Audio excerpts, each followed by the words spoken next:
Paolo Avellino, this is your first movie after the success of your teleseries. Is there any pressure on your part na sana kung ano yung support ng Kim Pao fans sa mga teleserye nyo, ay ganun din ang maging suporta sa first movie nyo together? Pao? Yes, kaya of course there's immense pressure. Medyo iba rin po kasi pag gumagawa ng pelikula, of course you have to, kailangan nyo itong ibenta. Kailangan may bumibili ng tickets sa mga sinihan. So, ibang kalakaran. Ibang kalakaran siya. Ito na nga, ang ginawa na lang namin, parang tinay na lang namin pagandahin yung material and of course, pati yung performance namin para maiba siya sa mga past na ginawa namin and also para may bagong mapapanood sa amin maliban sa mga napanood na nila sa TV and sa mga streaming platforms. You wanna add, Kim? Siyempre nakaka-pressure kasi yung ginawa namin, ano yun na nga, streaming platforms lang siya. And this time, medyo mahirap kasi manonood ng sine eh. Kailangan mong papuntahin yung mga tao, kailangan mong gumastos sila ng pamasahe or ang laki ng gagastos para manood ng pelikula. Kaya sobrang kinakabahan of course and sobrang nanginginig na sana Lord, sana supportahan siya ng mga tao. Kaya tinodo na namin sa movie na, Hoy! Tinodo na talaga namin para pag nanood sila, sabihin nila, worth it panoorin ng My Love Will Make You Disappear. Speaking of tinodo, yung second question ni Alan is related to that. Inaabangan ang mga kilig scenes and kissing scenes nyo dito. Gaano kadami?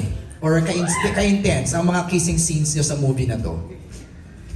Agad-agad naman din naman, Kuya Alan. Kailangan mo na eh, naman talaga. Mainit-init naman talaga. Oo. Gaano? Medyo mature rin kasi yung pagtackle ng roles dito and pati yung characters namin ni Jolo and ni Sari. So medyo mature rin yung pagtackle when it comes to sa mga intimate scenes. Meron, pero abangan nyo lang sa scene. Pero sanay na. I say that... Hindi naman, wait. sasanay. Wait, kalma. I say that na parang comfortable na kasi you've done it. In Linlang, di ba? Nag-kiss din naman kayo sa What's Wrong with Secretary Kim. Para sa akin, parang never naging comfortable dahil sino ba naman gustong naghahalikan na parang isang daang tao yung nanonood. Isang daang tao yung nanonood. Kasi sabi, halika na para one take na lang. Kasi pag inulit-ulit, baka alam mo na. So minsan sinasabi ko na lang kay Kim, rehearse muna tayo bago tayo. Ay, oy! Oy! Teka lang. Kaya pala lagi kayo nasa tent, no? Nag-rehearse pala kayo? As much as possible, one. Kaya pala, bawal pumasok doon, tent nyo lang. Pinapractice lang namin kung sino yung gaganon. Charot lang, hindi. Para mas maganda one Ay, nabubulol. Totoo kasi this is such a very important matter. Yun. Kaya... So, do you agree? Nire-rehearse nyo? Ay, hindi. Okay. Yung lines. Yung lines. Yung lines. Direct take one, yung mga ganong scenes. More or less. Take one. Meron dun. Isa lang kasi pag ulit-ulit baka kami na. Nakakaloka yung baka kami na. Okay. Next is from... Thank you, Alan, sa question na pala. From Jeffrey Garcia of Jeff Oligar TV. For Kim, from being known in reality shows to this moment that your team up is so phenomenal, gaano po katindi yung chemistry? Can you describe yung chemistry niyo ni Paolo? Ako ba magsasabi ng chemistry? Describe it lang. Ikaw, from your point of view. Grabe naman yung basihan niya na from PBB. Siyempre from 16 years old to 30s. 30s! Hindi na sinabi ko ano yung edad. Pero, Parang matured na kasi now eh, di ba? yes, masasabi ko na lumaki ako syempre sa harap ng mga tao sumusuporta sa akin. And napanood nila yung nakailang love team na. Pangatlo na rin to. Per decade kasi ako nagla-love team. So, per decade din yung experience from puppy love to, di ba? So, yung experience ng genre ng pelikula ay per decade din. So, last na ba to?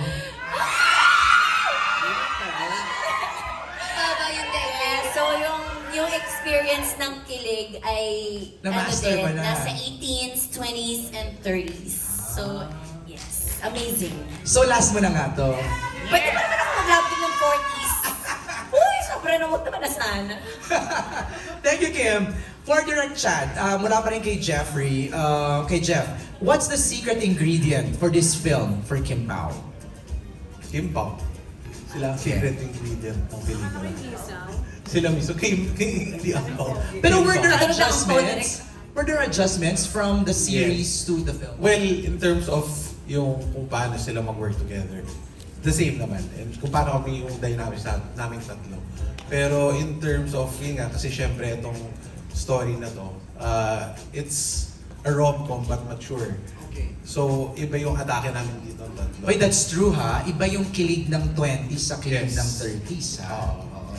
Did you consider din, kasi most of Kim and Pao's fans are somewhat in that range, 20s and 30s. Yes, so feel ko, yeah, parang mas yung ganong age, ganong maturity of love, ang mas totong nakaka-relate dito sa kwento natin. Pero alam mo, I don't know Pao and Kim if you would agree, and Wilma, kilig has no age. Yes. Diba? Agree. Kahit ilang taon ka na, Oo, ako nga kinikilig ako sa kanilang dalawa pag tinitignan ko. Kasi, ay, kinikilig pa rin pala ako.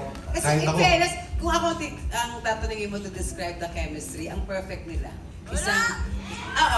Isang tahimik at saka isang maingay. Tapos, pag itinitigan silang dalawa, oy, nagkatitigan na naman yung mga ate, kuya ko. Oh, cute. Cute sila, nakakakilig talaga. speaking of tumitingin, parang do you sometimes catch yourself like, biglang magtitingin na lang kayong dalawa tapos... Ganon.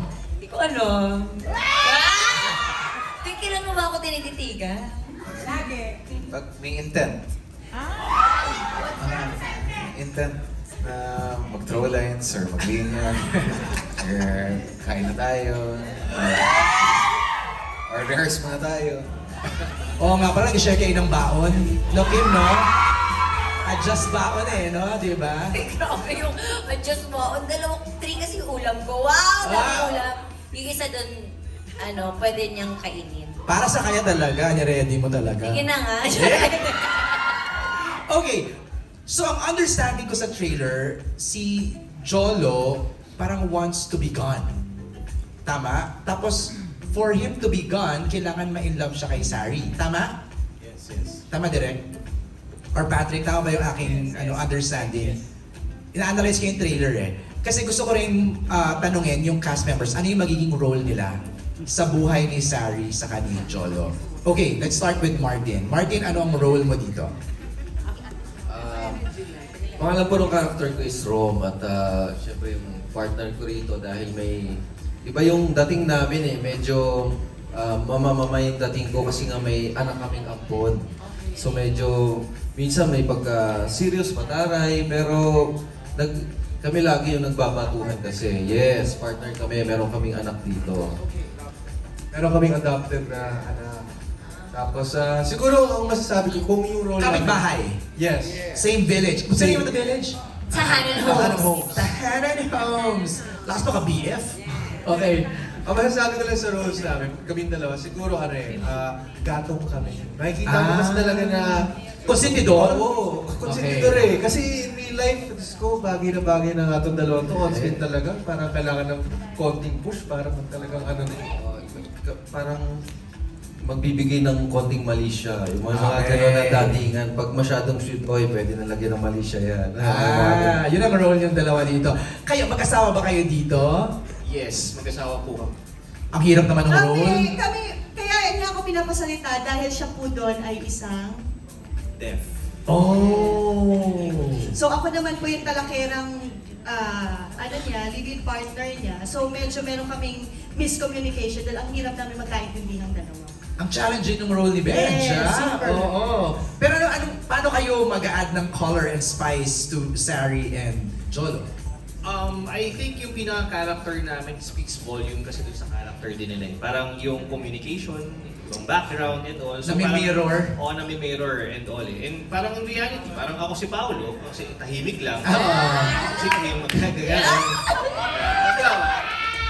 Simple, Kiss hindi. kayo, kiss kayo, kiss. Ay! Kayo nga. Ayaw nga. Sa movie.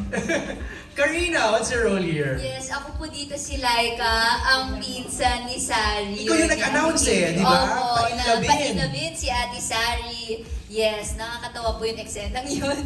And dito parang papasakit siya ng ulo ng ate niya. Opo, parang siya rin yung magbibigay ng konting lalim and dynamic sa mga sinacrifice ni ate and mga pinagdaanan niya in life. Wilma, Aling Nilda. Yes, ako yung taga-kain ng food props dito. Yung role ko, kumain ng mga food props, yan. At saka, si Aling Nilda, meron akong asawa dito na macho dancer. Kami naman, pinapakita namin mag-asawa na dito na kahit anong hirap ng buhay, basta nagmamahalan kami, okay lang. So, kahit macho dancer siya, and online seller ako. So, we respect each other. We love each other. That's Bruno, right? That's Bruno, Played yes. by? So, played by Nico. Antonio. Yes, Okay. yes. Ngayon, meron yata siyang gig dyan eh. Ay, rumakit pala. Sumasayaw siya kay Rumarakit. Kaya wala siya dito. Sumegway na eh, no? Sumegway muna si Koya dyan.